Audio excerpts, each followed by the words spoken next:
Interconnection exchange বা ICX একটি telecom operator যা বিভিন্ন টেলিকম সংস্থার মধ্যে দেশীয় ও আন্তর্জাতিক ভয়েস ট্রাফিক এবং দেশীয় এসএমএস ট্রাফিকের নির্বিঘ্ন রাউটিং নিশ্চিত করে। ২০০৭ সালের পূর্বে টেলিকম খাতে একচেটিয়া আধিপত্য, অবৈধ ভিওআইপি, সিডিআর মুছে ফেলা ইত্যাদির কারণে এই খাতে চরম বিশৃঙ্খলা তৈরি হয়, যা নিয়ন্ত্রক সংস্থার পক্ষে জবাবদিহিতা ও মনিটরিং করা ছিল অত্যন্ত দুরূহ। এছাড়া প্রভাবশালী অ্যাক্সেস নেটওয়ার্ক সার্ভিস এএনএস এর দৌরাত্ম্য এবং মোবাইল নেটওয়ার্ক অপারেটর এমএনওদের একচ্ছত্র আধিপত্য থেকে টেলিকম খাতে শৃঙ্খলা ফেরাতেই আইসিএক্স লাইসেন্স প্রদান করে সরকার। আইসিএক্স লাইসেন্স প্রদানের ফলে ইন্টারকানেকশনে জটিল টপোলজিতে ব্যবহৃত ১৫টি স্বতন্ত্র লিঙ্ক বাদ পড়ে। এর ফলে নেটওয়ার্ক সহজীকরণ হয়, নিয়ন্ত্রক সংস্থার মনিটরিং ক্ষমতা বাড়ে এবং প্রভাবশালী অপারেটরদের ট্রাফিকে বিঘ্ন ঘটানোর অপপ্রয়াস নিয়ন্ত্রিত হয়। এছাড়া ২০০৮ সাল থেকে ২০২৫ সাল পর্যন্ত আইসিএক্স খাত থেকে ১০,৫৬২ কোটি টাকার রাজস্ব পায় সরকার। পট পরিবর্তনে টেলিকম খাতের কাঠামো পরিবর্তনে কাজ করছে সরকার।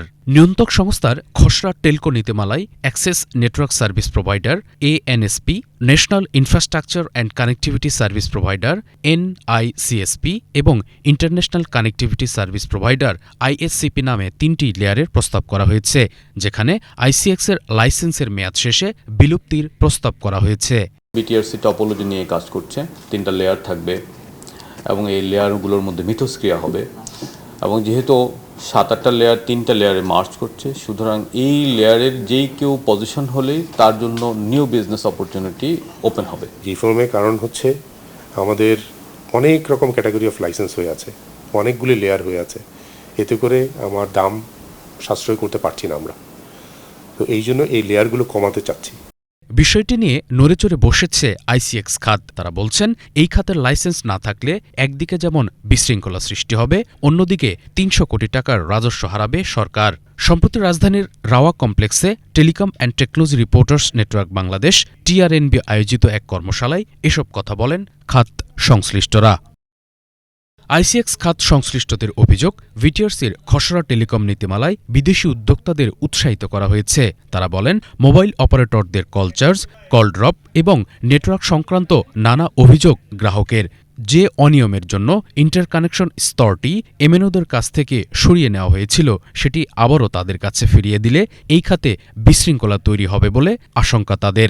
রাইট নাও আইসিএক্স বন্ধ হয়, এখনকার যে ট্রাফিক ফোরকাস্ট, সেই অনুযায়ী সরকার হচ্ছে যে স্ট্রেট ৩০০ কোটি টাকা করে বছরে হারাবে। আর তার পরিবর্তে সরকার আসলে পাবে অনলি ১৬ কোটি বা ১৭ কোটি টাকা। আইসিএক্স মাত্র একটা কল থেকে ১ পয়সা পায়, কেউ ফাইবার দিচ্ছে, কিছু দিচ্ছে। আপনি একটু এমপ্লয়মেন্ট দেখেন, 3টা অপারেটরে ১,০০০ করে ৩,০০০ লোক কাজ করে। আমাদের ইন্ডাস্ট্রি দেখেন ৬ লাখ লোক কাজ করে। আপনি আইসিএক্স সরাই দিবেন, ওই যে ২০০৭ সাল আগে জট আছে, সেই জটে এসে আপনি পড়ে যাবেন। আবার যদি এটা আইসিএক্স না থেকে যদি আবার ব্যাক করে যে অপারেটর নিজেরা বাইল্যাটারাল ইন্টারকানেকশন করবে, তখন কিন্তু ছোট অপারেটর দ্বারা বড় অপারেটরের কাছ থেকে ইন্টারকানেকশন পাবে না। এটা একটা বড় ধরনের একটা চ্যালেঞ্জ তৈরি হবে তখন। আইসিএক্স খাত সংশ্লিষ্টরা বলছেন, এই খাত থেকে সরকার বর্তমানে ৫০% হারে রেভিনিউ পায়।